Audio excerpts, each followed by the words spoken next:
প্রিয় দর্শক, সবাইকে স্বাগত জানাচ্ছি এনটিভি নিয়মিত স্বাস্থ্য বিষয়ক আয়োজন স্বাস্থ্য প্রতিদিন অনুষ্ঠানে। আপনাদের সাথে আছি আমি ডাক্তার সামিউল আওয়াল স্বাক্ষর। প্রতিদিনের মতো আজও আমরা একটি গুরুত্বপূর্ণ বিষয় নিয়ে কথা বলবো। আজ আমাদের আলোচনার বিষয় ডায়ালাইসিস। এই গুরুত্বপূর্ণ বিষয়টি নিয়ে আলোচনা করবার জন্য আজ আমাদের সাথে স্টুডিওতে রয়েছেন একজন বিশেষজ্ঞ চিকিৎসক। চলুন দর্শক, অনুষ্ঠানের শুরুতেই পরিচিত হয়ে আসি আমাদের আজকের অতিথির সাথে।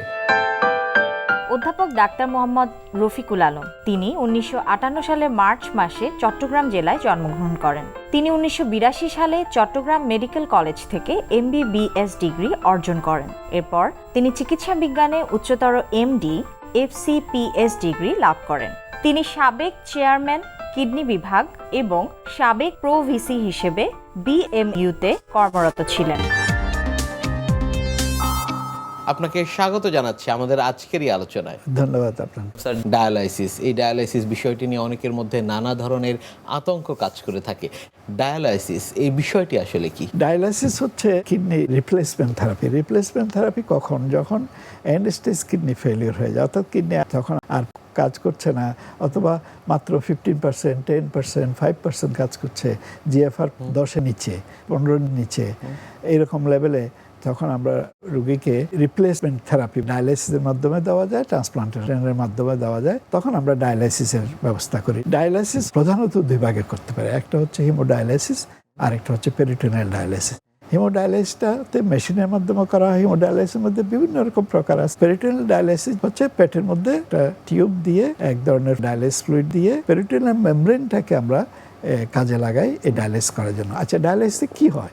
যেমন ধরুন, একটা পার্চমেন্ট পেপার দিয়ে যদি একটা গ্লাস বা একটা কোটার দুই পাশে দুইটা পানি রেখে একসাথে চিনি শরবত রাখি, আরেক পাশে প্লেন ওয়াটার রাখি, এখানে উচ্চ ঘনত্ব থেকে নিম্ন ঘনত্বের মধ্যে একটা পার্টিকেল যাবে। যেমন ধরেন সুগার, এইদিকে চিনি শরবত, সুগারটা ওই সাইডে সুগার নাই, সুগার ওই সাইডে যাবে, ওই সাইড থেকে কিছু পানি এদিকে আসবে, অর্থাৎ ওই দিকের পানিটাও মিষ্টি হবে। সেরকম ডায়ালাইসিসে এই ধরনের একটা প্রক্রিয়া হয়। সেখানে আমরা বলি ডিফিউশন, কনভেকশন। এটা ফিজিক্যাল কিছু জিনিস। উচ্চ ঘনত্ব থেকে পার্টিকেলগুলো একটা সেমি পারমিয়েবল মেমব্রেন বলি, অর্থাৎ একটা পর্দা যেটা সেমি পারমিয়েবল আমি বলছি, অর্থাৎ পুরোপুরি সব কিছুকে যেতে দিবে না, সে কিছু জিনিসকে যেতে দিবে, কিছু জিনিস সিলেক্টিভলি সে কিছু জিনিস ধরে রাখবে। তো সেখানে আমরা যেমন ধরেন আমাদের রক্তে ইউরিয়া, ক্রিয়েটিনিন, কিডনি ফেলিওরের কারণে এগুলো বেড়ে গেছে। আর ডায়ালাইসিস যে ফ্লুইডটা, সেটাতে কিন্তু ইউরিয়া, ক্রিয়েটিন এগুলো বেশি নাই, আমাদের রক্তে বেশি আছে। তো এখান থেকে এই বেশি জিনিসগুলো আমাদের ডায়ালাইসিস ফ্লুইডে যাবে। মাঝখানে আমাদের মেমব্রেনটা কি ডায়ালাইজার, যেটা মেশিনের ক্ষেত্রে, হিমোডায়ালাইসিস ক্ষেত্রে। আর পেরিটোনিয়াল ডায়ালাইসিস, পেটের ডায়ালাইসিস ক্ষেত্রে আমাদের পেরিটোনিয়াম একটা মেমব্রেন, একটা ন্যাচারাল পর্দা আমাদের ইন্টেস্টাইন এবং সব কিছুকে আবরণ করে আমার পেটের ভিতরে থাকে। সেটার গায়ে অসংখ্য রক্তনালী থাকে। সেই রক্তনালীর রক্তগুলোর সাথে এক্সচেঞ্জটা হয়। পেরিটোনিয়াল ক্যাভিটিতে আমরা যখন ফ্লুইডটা দিই, ডায়ালাইসিস ফ্লুইডটা, সেখানে পটাশিয়াম, সোডিয়াম সব কিছু থাকে। কিডনি রোগীদের পটাশিয়াম বেশি থাকে সাধারণত। তাহলে বেশি পটাশিয়াম থেকে আমার ডায়ালাইসিস ফ্লুইডে যে নর্মাল পটাশিয়াম, বা সেটাকে আবার ম্যানিপুলেট করা যায়, এই পটাশিয়ামকে ডায়ালাইসিস ফ্লুইডে ম্যানিপুলেট করা যায়, সেখান থেকে বেশি চলে আসে। পটাশিয়াম বেশি হলে হার্টের উপরে চাপ সৃষ্টি করে, অ্যারিথমিয়া, অর্থাৎ তার কম্পনের, নারীর গতি বিভিন্ন রকম বেড়ে যায়, কমে যায়, হার্ট ব্লক হতে পারে, বিভিন্ন রকম এগুলো হতে পারে। হিমোডায়ালাইসিসের ক্ষেত্রেও তাই। ডায়ালাইসিসে এক্সট্রা কর্পোরিয়াল সার্কিট বলে আমরা মেশিন থাকে। আমাদের ব্লাড একটা আর্টেরিয়াল লাইন, একটা ভেনাস লাইনের মাধ্যমে, আর্টেরিয়াল লাইনের মাধ্যমে ব্লাডটা শরীর থেকে বের হয়ে মেশিনে যায়। সেখানে ডায়ালাইসিস মেমব্রেনের এক পাশে ব্লাড থাকে, আরেক পাশে ডায়ালাইসিস ফ্লুইড থাকে, সেখানে এক্সচেঞ্জটা ঘটে। সেই ঘটার পরে যে দূষিত পরিশোধিত রক্তটা ভেনাস লাইন দিয়ে আবার আমাদের শরীরে চলে আসে। এটাকে আমি যত সহজ করে বলার চেষ্টা করলাম। এখানে কিছু ডাইনামিক্সের ব্যাপার আছে, কিছু ফিজিক্যাল ফ্যাক্টর আছে। এটা হওয়ার ফলে তখন আমাদের শরীরে বিশুদ্ধ রক্তটা আসে, দূষিত জিনিস বের হয়ে যায়। এভাবে এটা ঘুরতে থাকে। ঘুরতে ঘুরতে আমরা সাধারণত 4 ঘন্টা ধরে এই কাজটা করতে থাকি। এই এক্সট্রা কর্পোরিয়াল সার্কিট, অর্থাৎ মেশিনে ব্লাড যায়, পরিশুদ্ধ ফিরে আসে। তারপরে একটা রিজনেবল পিউরিফাইড ব্লাড আমাদের সার্কুলেশনে যখন এসে যায়, তখন আমরা 4 ঘন্টার মাথায় ডায়ালিসিসটা মেশিন ডায়ালিসিসটা বন্ধ করি। আর পেরিটোনিয়াল ডায়ালিসিসটা আমরা 6 ঘন্টার মতো পেটের ভিতরে রাখি, তারপরে আমরা এক্সচেঞ্জ করি, অর্থাৎ যার দুইটা একটা ওয়াই শেপেড কানেক্টিং টিউব দিয়ে, একটা টিউব দিয়ে ঢুকে পেরিটোনিয়াল ক্যাভিটিতে পেটের ভিতরে, আরেকটা টিউব দিয়ে বের হয়। আমাদের মোজার মধ্যে ওই একটা ব্যাগ ওই রোগীর মোজার মধ্যে লাগানো থাকে, সেটা আমরা বের করে যখন আমরা ওই ফ্লুইডটা ড্রেইন করি, সেখানে একই প্রক্রিয়ায় এটা বের হয়। আচ্ছা, এখন রোগীরা ভয় পায়। রোগীরা ভয় পায় কেন? রোগীরা ভাবে একটা একটা ব্লাড লাইন একটা ফিট করা হয়, তার মাধ্যমে ব্লাড বের করে নেওয়া হচ্ছে, সেটা ব্লাডের একটা অংশ মেশিনে যাচ্ছে, তারা এটা ভয় পায়। ভয়ের তেমন কারণ নেই, তবে হ্যাঁ, যাদের হার্ট ডিজিজ আছে, বিশেষ করে হার্টের পাম্প ফাংশন কম, যেমন আমরা ইজেকশন ফ্র্যাকচার বলে আমাদের কার্ডিওলজিস্ট বন্ধুরা, ওইটা যদি খুব কম থাকে, কারো 20-25 এরকম, তাদের ক্ষেত্রে মাঝে মাঝে ওই ব্লাডটা যখন এক্সট্রা মেশিনে চলে যায়, তখন তাদের কিন্তু ব্লাডের ভলিউম কিছু কমে যায়, তখন অনেক সময় তাদের ব্লাড প্রেশার ড্রপ করে, বুকে ব্যথা হয়, হার্টবিট ইরেগুলার হতে পারে, আমরা এরিথমিয়া বলি। এরকম খুব কম্প্রোমাইজড হার্টের ফাংশন যদি না হয়, সাধারণত ভয় নাই। আর কারো কারো যদি অ্যাকিউট হার্ট অ্যাটাকের ইমিডিয়েট পরপরে যদি আমরা একটা নর্মাল ডায়ালিসিস কাউকে দিই, সেক্ষেত্রেও কিছু সমস্যা হতে পারে। সেক্ষেত্রে খুব কেয়ারফুল থাকতে হয়। খুব হালকা ধরনের একটা ডায়ালিসিস আমরা বলি, শুরুতে আমরা এটাকে বলি সাস্টেইনড লো এফিসিয়েন্সি ডায়ালিসিস, স্লেট বলি আমরা। সেটা দিয়ে রুগীকে পয়লা মানে একটু রুগীকে অ্যাডজাস্ট করার ব্যবস্থা করি, তারপরে ধীরে ধীরে ফুল ডায়ালিসিস যায়। তো নর্মালি ডায়ালিসিস ছোট বাচ্চাদেরও করা যায়, মানে বয়স্ক লোকদেরও করা যায়, হার্টের রোগীদেরও করা যায়, বাট কেয়ারফুল থাকতে হয়। এক্সট্রিমস অফ এজ, যাতে খুব বয়স্ক, খুব কম বয়সী, আবার হার্টের ফাংশন যাদের খুব কম, তাদের ক্ষেত্রে একটু কেয়ারফুল থাকতে হয়। আদারওয়াইজ আমি রোগীদের উদ্দেশ্যে বলবো যে এটা খুব ভয়ের কিছু নাই। উন্নত দেশগুলিতে, আমাদের দেশেও উন্নত দেশগুলিতে ডায়ালাইসিস করার সময় রোগীরা বিশ্বকাপ দেখছে, ডায়ালাইসিস করছে, ডায়ালাইসিস শেষ করে নিজের গাড়ি নিজে চালিয়ে চলে যাচ্ছে, ডায়ালাইসিস করে এমন রোগী এরোপ্লেনও চালাচ্ছে। হ্যাঁ, তারা বিভিন্ন খেলাধুলায় পার্টিসিপেট করে, বিভিন্ন গেমসে পার্টিসিপেট করে, তারা আউটডোর বিভিন্ন অ্যাক্টিভিটিতে তারা সবসময় সক্রিয় থাকে। কাজে ডায়ালাইসিস ভয়ের কিছু নাই। ডায়ালাইসিসটা হচ্ছে কিডনির একটা রিপ্লেসমেন্ট, মানে আপনি মেশিনটাকে একটা আর্টিফিশিয়াল কিডনির মতো বলতে পারেন। কিডনির যত কাজ সেগুলো কি আসলে এই ডায়ালাইসিস মেশিন করছে কিনা, কিংবা এই ডায়ালাইসিসের যে প্রক্রিয়াটি এর মাধ্যমে সম্পন্ন হচ্ছে কিনা? বেশিরভাগ কাজ করছে, বিশেষ করে এক্সক্রিটরি ফাংশন, যেগুলো বর্জ্য নিঃসরণের যে কাজটা কিডনি করে, সেটা খুব পারফেক্টলি ডায়ালাইসিস করে। কিছু কিছু ফাংশন আছে এন্ডোক্রাইন ফাংশন, যেমন সন্তান প্রজনন, সেক্সুয়াল অ্যাক্টিভিটি, ডিজায়ার, এই জায়গাগুলোতে ডায়ালাইসিসের খুব একটা ভূমিকা নাই। এছাড়া যেমন ধরেন কিছু হরমোন আছে যেগুলো কিডনি থেকে বের হয়ে রক্ত তৈরি, ইরিথ্রোপয়েটিন নামে, এগুলোতে ডায়ালাইসিস মেশিনের কিছু করণীয় নাই। সেগুলো আমাদেরকে রিপ্লেস করতে হয়, বাইরে থেকে ওই হরমোনগুলো দিয়ে সাপোর্ট দিতে হয়। তারপরে মানুষের লিবিডো, সেক্সুয়াল ডিজায়ার, এগুলো ডায়ালাইসিস রোগীদের একটু কমে যায়। অনেক সময় তাদের স্পার্মের যে তাদের প্রজনন ক্ষমতা কমে যায়। তারপরে ডায়ালাইসিস মহিলা রোগীদেরও প্রজনন ক্ষমতা কমে যায়। সেগুলো ন্যাচারাল রিপ্লেসমেন্টটা ট্রান্সপ্লান্টেশনে যেভাবে হয়, ডায়ালাইসিসে সেভাবে হয় না। বাট ডায়ালাইসিস বিশেষ করে ফ্লুইড ওভারলোড, শরীরে যে পানি জমে যায়, শরীরে যে বর্জ্যগুলো জমে যায়, ইউরিমিক টক্সিন বলি আমরা, সেগুলো কিন্তু পারফেক্টলি ডায়ালাইসিস দিয়ে, পেরিটোনিয়াল ডায়ালাইসিস বলেন, হিমোডায়ালাইসিস বলেন, এগুলো দিয়ে পারফেক্টলি বের করা যায়। এবং মানুষ খুব ভালো ডায়ালাইসিস করলে কতগুলো জিনিস আমরা বলি যে খুব ভালো ডায়ালাইসিস যার হচ্ছে, তার যদি আগে হাই প্রেশার ছিল, অনেকগুলো ওষুধ খেতে হতো, তার ওষুধ মিনিমামে চলে আসে। যে 3-4টা ওষুধ খাইতে হয়, সেই 2টা ওষুধে তার ব্লাড প্রেশার কন্ট্রোল হয়, অনেক সময় একটা ওষুধে। অনেক সময় খুবই পারফেক্ট ডায়ালাইসিস দিলে অনেক সময় ওষুধ লাগেও না প্রেশারের। তারপরে ডায়ালাইসিসের রোগীরা সব কিছু নর্মাল, তাদের সেলফ কেয়ার থেকে শুরু করে সব কিছু স্বাভাবিকভাবে করতে পারে। তাদের অফিস, তাদের ব্যবসা বাণিজ্য, তারা সব কিছু স্বাভাবিকভাবে করতে পারে। কেউ কেউ বাসায় বসে ডায়ালাইসিস নেয়, যারা হোম ডায়ালাইসিস যেগুলো, তারা বাসায় বসে ডায়ালিসিস নিয়ে তারপর তাদের কর্মক্ষেত্রে যেতে পারে। বা কেউ কেউ আছে ওই পেরিটোনিয়াল ডায়ালিসিস রোগীরা সারাদিন কাজ করতে হয় বলে ডায়ালিসিস নিতে অসুবিধা হলে তারা নকটার্নাল পেরিটোনিয়াল ডায়ালিসিস বলি আমরা, রাতের বেলায় এপিডি বলে একটা মেশিন দিয়ে অটোমেটেড পেরিটোনিয়াল ডায়ালিসিস সেটা করতে পারে। কাজে ডায়ালিসিসে আপনার কিডনির ফাংশন মোটামুটি রিজনেবলি কিডনির ফাংশন সে রিপ্লেস করতে পারে, এক্সেপ্ট কয়েকটা জিনিস যেগুলো আমি বললাম সেগুলো পারা সম্ভব না ডায়ালিসিসের মাধ্যমে। ডায়ালাইসিস এটি আসলে কাদের জন্য প্রয়োজন? এক কথায় যদি বলি আমি, এন্ড স্টেজ কিডনি ফেলিউরের জন্য প্রয়োজন, যাদের জিএফআর 15 বা তার নিচে এসে যায়। আমরা জিএফআর 15-তে আসলে আমরা রোগীদেরকে কাউন্সেলিং করি যে আপনার একদিন আমরা কনজারভেটিভ চিকিৎসায় ছিলাম, আমরা ওষুধ দিয়ে আপনার কিডনির কে সাপোর্ট দিয়েছি, বিভিন্ন রকম ইলেকট্রোলাইট, তারপরে ক্যালসিয়াম, ফসফেট, ইউরিক অ্যাসিড, এগুলো যেগুলো কিডনির মাধ্যমে যেগুলো মেটাবলিজম, যেগুলো শরীর থেকে নিঃসরণ এগুলো নিয়ন্ত্রিত হতো, সেগুলো আমরা ওষুধের মাধ্যমে নিয়ন্ত্রণ করেছি। আপনার রক্তশূন্যতার ব্যবস্থা করেছি আমরা, ইরিথ্রোপয়েটিন বা কখনো ব্লাড ট্রান্সফিউশন। আজকাল কিছু ওরাল ওষুধ পাওয়া যায়, হিপিএসআই বলি আমরা, এগুলো রক্সাডোস্টেট, তারপরে এই ধরনের ওষুধগুলো আমরা দিয়ে আমরা করেছি।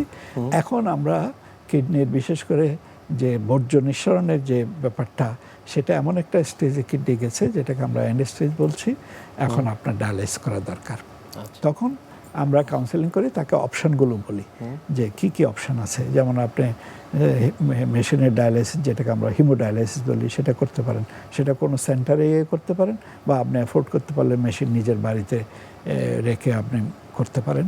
আরেকটা অপশান আছে পেরিটোনিয়াল ডায়ালাইসিস। পেরিটোনিয়াল ডায়ালাইসিসকে পপুলারলি হোম ডায়ালাইসিস বলা হয়, কারণ সেটাখানে রুগী সেন্টারে, ডায়ালিসিস সেন্টারে সচরাচর যেতে হয় না, আনলেস মানে সেখানে যদি কোনো কমপ্লিকেশন ডেভেলপ হয়। কমপ্লিকেশন কি?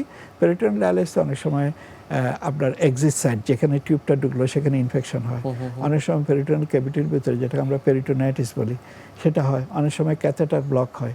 ক্যাথেটার ব্লক হলে আপনি যে ফ্লুইডটা ঢুকাচ্ছেন হয়তো ঢুকতেছে কিন্তু বের হচ্ছে না ঠিক মতো, পেটটা ফুলে যাচ্ছে, পানি আটকে যাচ্ছে, এই ধরনের। অনেক সময় ক্যাথেটার কিঙ্কিং হয়, বাঁকা হয়ে যায়, হ্যাঁ, সে ধরনের কমপ্লিকেশনগুলো হলে তাকে সেন্টারে যেতে হয়। আর পেরিটোনিয়াল ডায়ালাইসিস আরেকটা বিউটি হচ্ছে, উন্নত দেশে, বিশেষ করে আমার দেশে এখনও সেটা চালু হয়নি, হোম ডায়ালাইসিস নার্স বলে একটা সিএপিডি নার্স একটা সিস্টেম আছে।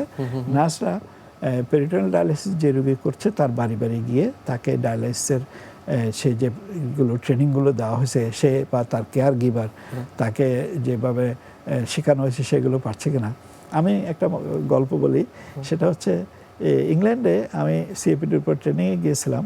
তো হোম ভিজিট নার্সের সাথে আমাদেরকে পাঠানো হতো। তো আমি গেলাম, তো আমি 90 বছর বয়স্ক এক ভদ্রলোক, তার পেরিটোনিয়াল ডায়ালাইসিস হচ্ছে। তো দেখলাম প্রায় কাছাকাছি বয়সের একদম বয়স্ক মহিলা, তার এটা সে খুব চশমা পরে টরে সে সহযোগিতা করছে। তা আমি বললাম, তোমার ওয়াইফ বুঝি? বলে না, আমার গার্লফ্রেন্ড। গার্লফ্রেন্ড তার ডায়ালাইসিসের ব্যাপারে তাকে হেল্প করছে। তো আমার সাথে যে ডায়ালাইসিস নার্স ছিল, তিনি সব দেখলেন যে তারা ঠিকমতো হ্যান্ড ওয়াশ থেকে শুরু করে সবকিছু ঠিকমতো করছে কিনা, করে সে বললো যে ঠিক আছে। একজন সহযোগীর প্রয়োজন হয় কখনো কখনো। নিশ্চয়ই। আর ডায়ালাইসিসের এই বিষয়গুলো নিয়ে আপনার থেকে আমরা আরও জানবো, তবে তার আগে আমাদের এই অনুষ্ঠানে একটি নিয়মিত সেগমেন্ট হচ্ছে বিভিন্ন খাদ্যের পুষ্টি গুণাগুণ সম্পর্কে আমাদের দর্শকদের জানিয়ে দেয়া। প্রিয় দর্শক, দেখছেন স্বাস্থ্য প্রতিদিন। কথা হচ্ছিল খুব গুরুত্বপূর্ণ একটি বিষয়, ডায়ালাইসিস নিয়ে। অনুষ্ঠানে এ পর্যায়ে দেখে নেব বিভিন্ন খাদ্যের পুষ্টি গুণাগুণ সম্পর্কে আমাদের পুষ্টিবিদের কাছ থেকে। একজন কিডনি রোগীর ঠিক কী কী ধরনের খাবার খাওয়া উচিত এবং কোন ধরনের খাবার বর্জন করা উচিত। আসলে এমন অনেক রোগী আছেন যাদের কিনা সিকেডি আছে এবং এস ক্রিয়েটিনাইন অর্থাৎ সিরাম ক্রিয়েটিনাইনের লেভেলটা বেশি থাকে। তো সেক্ষেত্রে যদি কারোর ব্লাডে সিরাম ক্রিয়েটিনাইনের লেভেল বেশি থাকে, সেক্ষেত্রে তাকে বেশ কিছু খাবার আছে অবশ্যই অ্যাভয়েড করতে হবে এবং এর পাশাপাশি একটা হেলদি ডায়েট চার্ট ফলো করতে হবে।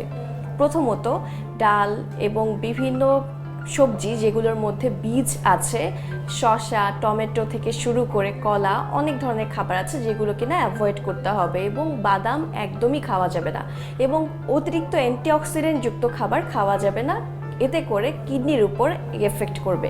এবং আরও বড় বিষয় হলো যে অনেকেই আছেন যে বুঝতে পারেন না যে এই সময় ঠিক কী ধরনের খাবার খাওয়া উচিত।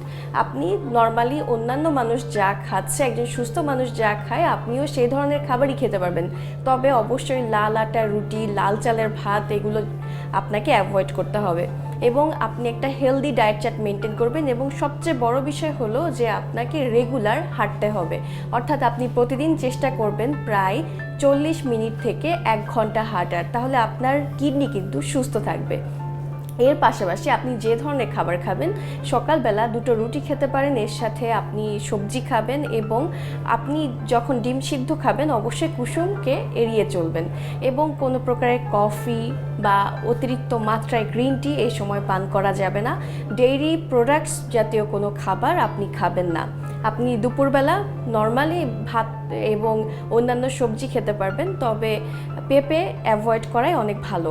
এবং সামুদ্রিক মাছ আপনি খেতে পারবেন না, তবে মাছ অথবা মুরগির মাংস আপনি এ সময় খেতে পারেন। এবং রাতের বেলা আপনি একটু লিমিটেড খাবার খাবেন, যেমন একটু ভাত রাখতে পারেন বা রুটি রাখতে পারেন, এর সাথে একটু সবজি খাবেন এবং মাছ খাবেন।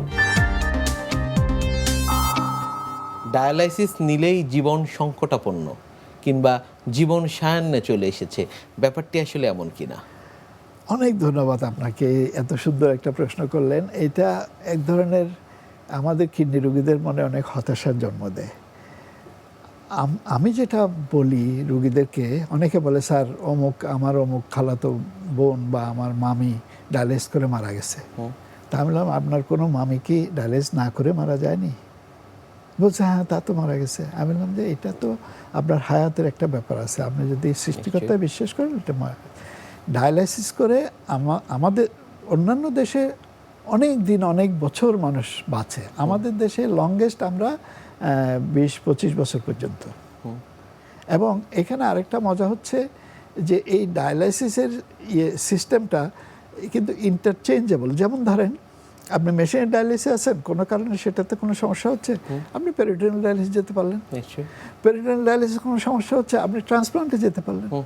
এই যে আপনার জন্য কিন্তু রিপ্লেসমেন্ট থেরাপির অপশনগুলো ওপেন আছে। এবং হিমোডায়ালিসিস করে আমি তো বলেছি প্লেন চালাচ্ছে, ট্রেন চালাচ্ছে, নিজের গাড়ি নিজে ড্রাইভ করে ডায়ালিসিস সেন্টারে এসে ডায়ালিসিস করে তারপর আবার গাড়ি চালিয়ে চলে যাচ্ছে। কাজে ডায়ালিসিস যদি কেউ সুন্দরভাবে ভালো সেন্টারে ভালোভাবে করতে পারে, তার এডিকুয়েট ডায়ালিসিস, এডিকুয়েসি অফ ডায়ালিসিস বলে একটা টার্ম ইউজ করা হয়, টেকনিক্যাল টার্ম। এডিকুয়েট ডায়ালিসিস যদি কারো হয়, তার কিন্তু একদম নর্মাল রোগীদের, নর্মাল মানুষের কাছাকাছি লাইফ স্প্যান তার হতে পারে। এটা কেউ বলতে পারবে না যে কে কতদিন বাঁচবে। তবে আমাদের লং টার্ম ডায়ালিসিসের লাইফ স্প্যান, আমি তো বললাম আমরা 25 বছর পর্যন্ত এক রোগীকে ডায়ালাইসিস করতেছি। কিন্তু হ্যাঁ, যাদের কোমরবিডিটিস বেশি, যেমন ধরুন কারো ডায়াবেটিস আছে, আনকন্ট্রোল ডায়াবেটিস, কারো হার্ট ডিজিজ আছে, তাদের ক্ষেত্রে আসলে রোগী অনুসারে সেই বিষয়টি নির্ধারিত হয়ে থাকে। অনেক ধন্যবাদ আপনাকে আমাদের আজকের এই অনুষ্ঠানে আসার জন্য। ধন্যবাদ আপনাকে, আপনার মাধ্যমে আমাদের দর্শক শ্রোতাদের সবাইকে অনেক অনেক ধন্যবাদ, কৃতজ্ঞতা আমাদের সাথে থাকার জন্য। প্রিয় দর্শক, এতক্ষণ দেখছিলেন স্বাস্থ্য প্রতিদিন। কথা হচ্ছিল খুব গুরুত্বপূর্ণ একটি বিষয়, ডায়ালাইসিস নিয়ে। আশা করি আমাদের এই গুরুত্বপূর্ণ তথ্যগুলো আপনাদের অনেক বেশি উপকারে আসবে। অনুষ্ঠানের পর্যায়ে দেখে নিব কি থাকছে আগামী পর্বে স্বাস্থ্য প্রতিদিন অনুষ্ঠানে। ERCP literally meaning endoscopic retrograde pancreatoduodenoscopy, ERCP। তো এটা অ্যাকচুয়ালি কোনো সার্জারি না, এটা একটা প্রসিজিওর, মিনিমাল ইনভেসিভ প্রসিজিওর, যার মাধ্যমে পিত্তনালী, অগ্ন্যাশয় নালী এবং লিভার এবং প্যানক্রিয়াস রিলেটেড অনেক জটিল সমস্যার অনেক সহজ সমাধান করা হয়। সাধারণত একটা এন্ডোস্কোপি, বিশেষ ধরনের এন্ডোস্কোপিক প্রসিজিওরটা ERCP।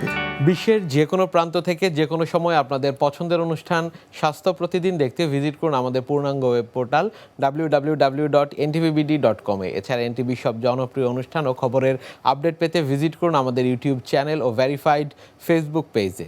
আজ এখানেই শেষ করছি, আগামীতে আবারও দেখা হবে। সে পর্যন্ত আপনারা সবাই ভালো থাকুন, সুস্থ থাকুন, এনটিভির সাথেই থাকুন। আল্লাহ হাফেজ।